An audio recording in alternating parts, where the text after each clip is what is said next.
NCP জামাত জোট ক্ষমতায় আসা এখন সময়ের ব্যাপার মাত্র। বিএনপির পক্ষ থেকেই অবিশ্বাস্য ইঙ্গিত দেয়া হচ্ছে।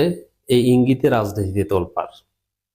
দর্শক, বিএনপি সুস্পষ্ট ইঙ্গিত দিচ্ছে, আপনি শুনলে খুশি হবেন। আপনি যদি চান যে বিএনপি ক্ষমতায় না আসুক, আপনি যদি চান জামাত জোট ক্ষমতায় আসুক, আপনি নিঃসন্দেহে খুশি হবেন এই আলোচনায়।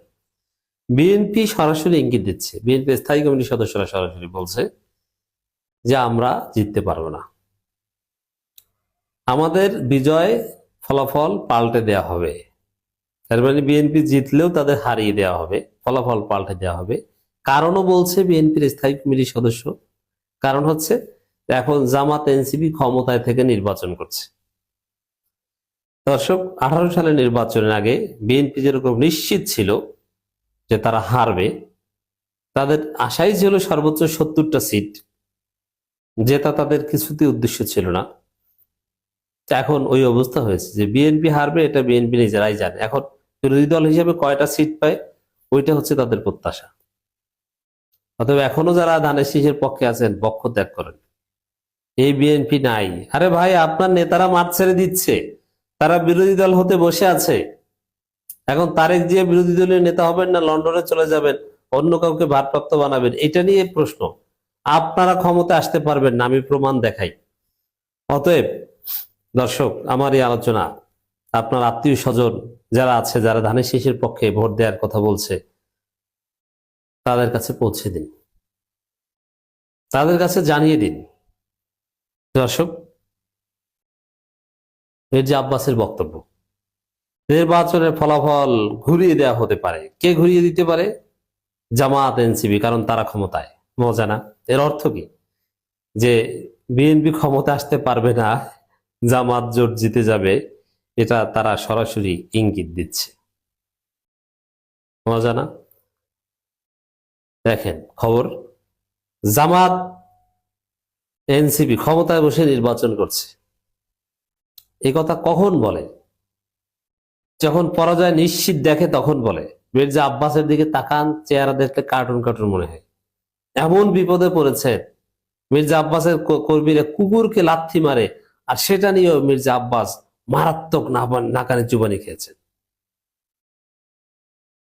কুকুরকে লাথি মেরেও যে ধলাই খেয়েছেন, এবং নাসিরউদ্দিন পাটোয়ারি বিএনপির হাজার হাজার ভোট খেয়ে দিয়েছে এক কুকুরকে লাথি মারার ঘটনাকে পুঁজি করে।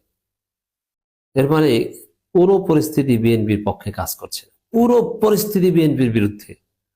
অবাগা যেদিকে তাকায় সাগর শুকিয়ে যায়, যাই করতে যায় ধরা খায়।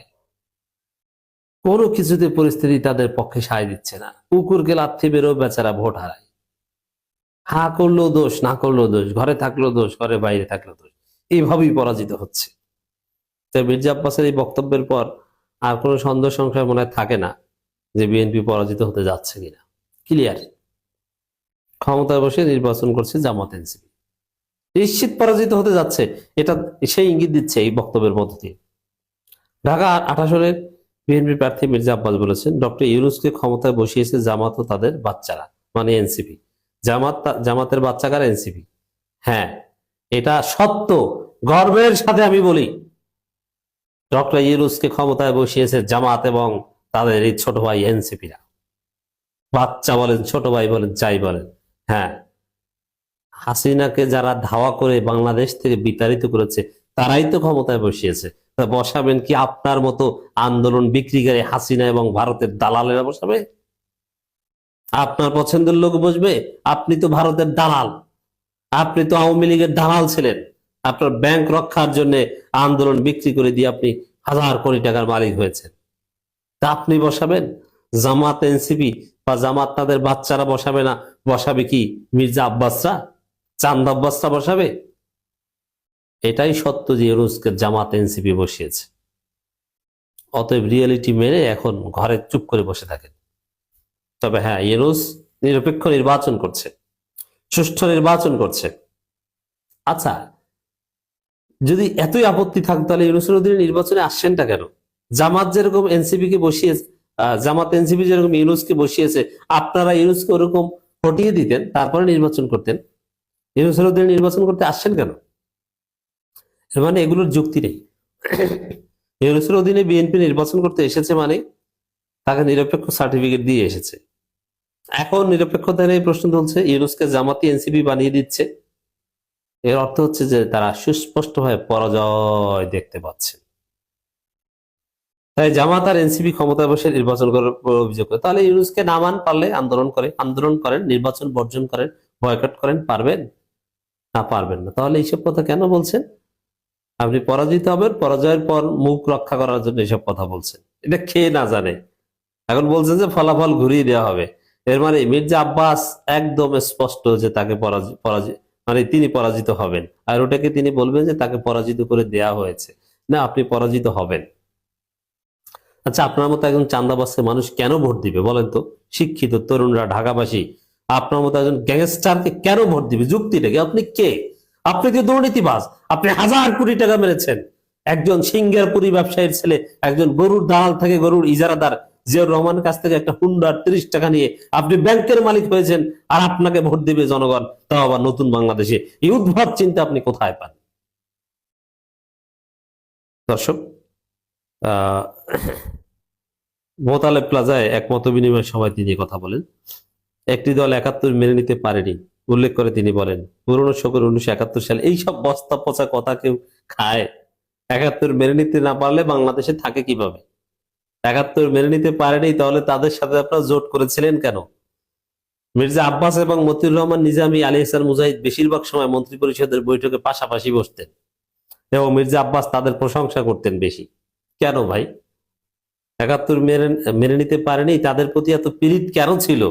তারেক রহমান সে ৭১ মেনে না নেয়া দলের রোকন সম্মেলনে 2006 সালে কেন গিয়েছিলেন? ফাজলামি আর ঠান্দাবাজি, এদের ঝাড়ু পিটা করা দরকার এই মোনাফেকদের। কত বড় বাটপার আপনি চিন্তা করেছেন? একসাথে সরকার চালিয়ে, মন্ত্রী পরিষদ চালিয়ে, এখন বলছে ৭১ মেনে নিতে পারেনি।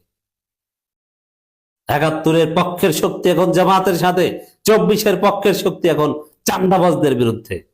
মুক্তিযোদ্ধারা এখন আর এই চান্দাবাজদের সমর্থন করে না। মির্জা আব্বাস থাকে মুক্তিযোদ্ধা, মুক্তিযোদ্ধা। কিসের মুক্তিযোদ্ধা মির্জা আব্বাস? প্রমাণ দেখা, কোন সেক্টরে যুদ্ধ করেছে? পিনাকি ভট্টাচার্য চ্যালেঞ্জ করেছেন, আজ পর্যন্ত মির্জা আব্বাস কোনো প্রমাণ দেখাতে পারেনি। এখন পর্যন্ত এদেশের স্বাধীনতা সার্বভৌমত্ব মেনে নিতে পারেনি। তারা সকাল বিকাল বিএনপি নিয়ে অকথ্য ভাষায় গালাগালি করছে। বিএনপি কে নিয়ে গালাগালি করলে স্বাধীনতা মেনে নিতে পারে না নাকি? এখনো স্বাধীনতা মেনে নিতে পারে? দেখেন, পাগল ছাগলের মতো কথা বলছে। জামাত নাকি স্বাধীনতা মেনে নিতে পারেনি। পাগল কোথাকার! বাংলাদেশের প্রত্যেকটা স্বাধীনতা মেনে নিতে না পারলে সে দেশে থাকে। আর স্বাধীনতা মেনে নেওয়া মানে কি?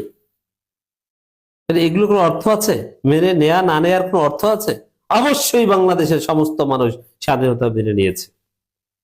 মির্জা আব্বাস বলেন, ডক্টর ইউনূস ক্ষমতায় বসিয়েছে জামাত, তাদের বাচ্চারা। সরকার প্রধান নিজেই বলছে ওরা তাকে বসিয়েছে। হ্যাঁ, রাইট। আর তাই ক্ষমতায় বসে নির্বাচন করেছে জামাত আর এনসিপি। তিনি আরো বলেন, জনগণের ভোটের ফলাফল ঘুরিয়ে দিতে পারে প্রশাসনে থাকা জামাতের লোকেরা।